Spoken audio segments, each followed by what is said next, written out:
Urtean zeharreko 16. domekia. Gaurko irakurgaiek jangoiko agazko hartu emonean agertu beharko geunken jarrera garrantzitsu baten inguruan. Hain zuzen be, abegiaren inguruan gogoreta egitera garo ez. Baina ez dago azaleko jarrera izan behar. Besteari eta hitzari abegi egiten dakien bihotzaren irekitasuna baino. Lehenengo irakurgaian Abranek bere zolan biru bisitari misteriotsu hartu dituela entzun dugu. Ez daki ondo nor diran, baina bihotz zabaltasunez eta begirunez hartu ditu. Gerora jakin dugu jauna bera joan jakola bila. Bestean maitasunez hartzen dugunean, hangoikoari berari abegi egiten deutzagula gogoratuko duzku pasarte honek. Abegiak bedeinkapenaren ateak zabaltzen dituela erakutsi duzku hasiera liburutik. Evangelioan, Jesus, Marta eta Mariaren etxean dagoela. Jesus, Marta eta Mariaren etxean dagoela entzun dugu. Baina Marta lanpetu dago. Biziki aligintzen dau, diardu hau, eta besti egitean. Maria ostera jaunaren oinetara, eseri eta ari entzuten ari da. Horrek ez dau Martaren zerbitzua mespresatzen. Baina egiteaz aparte, egotea, entzuten, jakitea garrantzitsua dela, ikusara zoten deutzo. Pasarte honen helburua ez da ekintza eta begirezpen aurrez aurre jartzea. Oreka bilatzea deia baino. Zerbitzua egin behar dugu, Martakles, baina aldi berean ezinbestekoa dugu gelditzea, Mariakles. Jaunak hitz egin digun batzuetan gure egitekoetan, murgilduta. Hangoikoarentzat gauzak egiten saiatzen gara, eta ahaztu egiten jaku, negaz, egotea. Paulok, bigarren irakurgaian, argibide emoten duzku. Bere alegin guztia, baita sufrimentua be, jangoikoaren maitasuna ezagutzera emote aldera. Kristo dauan, eginkizunaren parte izatelez bizi dau. Orduraren eta begirezpenaren arteko oreka bera da. Gogotzu lan egin, baina Kristorengan biziz. Gaur, Eukaristi honetan geuri be, de eginten jaku. Zuzen, oinetara eseri gaitezan. Bere itxarretaz entzute, satirik honena aukeratzia da, Mariak egin ebana egitea. Itzorrek, eraldatu egiten gaitu alako. Argia moten dizkulako eta bizi modu garrira, bultzatzen gaitu alako. Galdetu diogun geure buruari, lantzen edo dentzutie, zenbat denbora moten dut izilik otoitzean barri hona hartzen. Entzuten dut jangoikoak esaten deustana, eta zaiatzen naz, erantzuten, ala ez dut geratzeko astirik. Ospakizun hau, jaunaren aurrean gure prestasuna barritzeko une izan daitela. Zerbitzatu daigala Martalez, esku zabaltasunez baina entzun daigula Mariaklez. Bioz zabaltasunen, holan bakarrik bizial izango dugulako.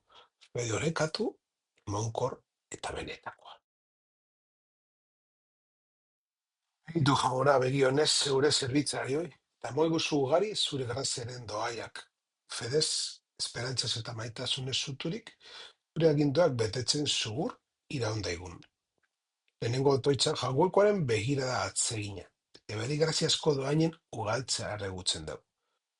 Honek, fedearen, itxaropenaren eta karidadaren birtute teologikoetan bizturik, beren aginduak beteten arretaz iraundaien.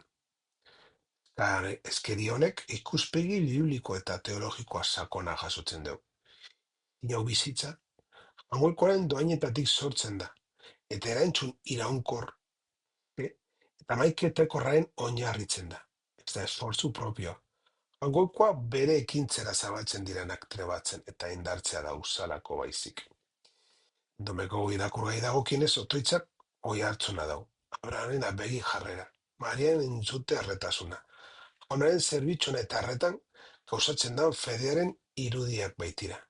Pablo be, kolosaldarri bialduteko gutunean bere bokazio apostolikoa bizi eban lehaltasunez, jasotako eta partekatuko graziari esker. Otoitzak kristina zintxotasunez bizitzera gonbidatzen gaitu. Grazia zeraldera atzeran itxiz, une bakotzaren jangoekoaren borondatea maitasunez beteteko.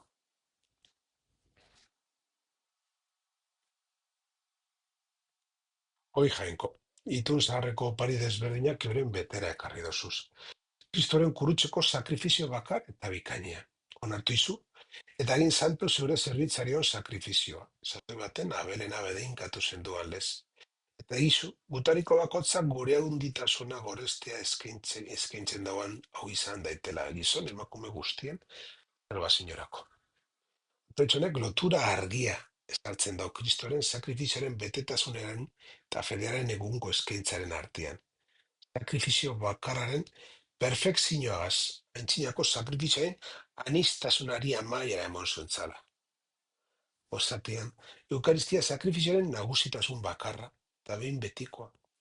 Adierazten den da, itun zaharreko erritu guztiak bizikatzen dituan nahi. Hildorretan jangokoari eskatzen jako gaur egungo eskaintzak ogiarena, zaronena, baina baita be gure bizitzenak be, jaso eta santu daiala. Abelen eskaintza, histori biblikoa lehen eskaintza atzeina hartu eban ongi nahi beraz. Espiritualki, otoitzak azpimarratzen dau, bakotza jangoikoak aukesten dionak, apala berabe, balio unibertsala daikela. Guztioen, salva señorako, onurgarria. Eleizaren eta elkartasunaren dimensio horrek bat egiten dau. Eleiza Kristoren gorpuz moduan daukan misteriogaz, non batzuen sakrifizioak danoi egiten deutzen mesede.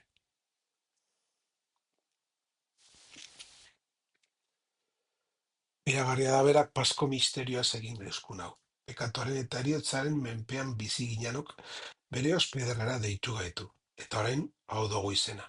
Atorre aukeratua, errege eta badea, nazio santu, eta zuretzat eskuratutako herri. Holan, ilunpetatik zeure argi zoragarria deitu gaituz nu, zure gintzarrigarriak non nahi zabaldu da eguzan. Urtean zaharreko, domegako lehenengo prefazioa. Misterio eta jangoikoaren herria. Prefazioa, jankoak pasko misterioen bidez egiten dauan ekintza miragarria aldarrikatzen dau. Ekatuaren eta eriotzaren esklabotzatik askatu gaitu. Eta bere herri egin gaitu. Leino hautatua, erregea paizgoa, nazio santua. Identidade barri hau ez da estatikoa. Misinori paizik ilunpetik bere argi miresgarria eroanak. Izan gara munduaren aurrean bere mirariak aldarrekatzeko. Hizkuntzorrek eleizak pasko komunidadea gizadoan bokazioa deskribituten dago. Katasunean eta santutasunean bizitzera deitua. Jaso dauan salvazioaren lekukotara emoteko. Hildorretan, prefazioak kristino bizitzaren sintesia eskatzen dago. Kristoren paskoa parte hartzeko eta mundua bialtzeko. Teologia hau domekako irakurgai eslatzen da. Abrahamen eskusa altasuna. Atzen dau. Ona. Mariak alderik onena aukeratzen dau bere berba entzutean. Eta Pablok bere buru aurkezten dau evangelioaren zerbitzari gisa.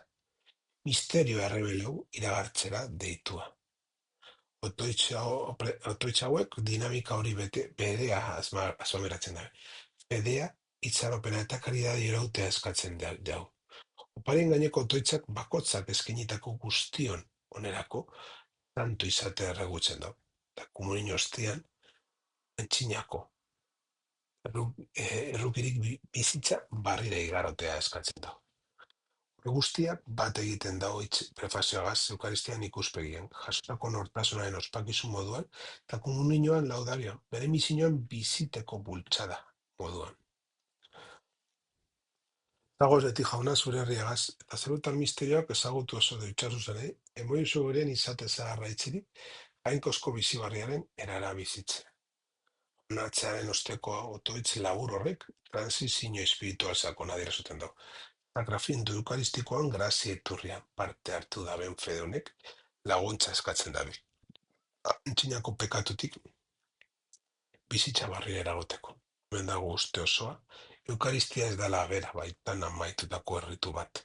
Baizik eta iraganaz hauzi eta kristorengan jainkozko asistentziak sostengaturiko existentzaren barritu batera zabaltzen. Oan, eraldaketa baten hasiera. Da, gaurko mezua. Aste honi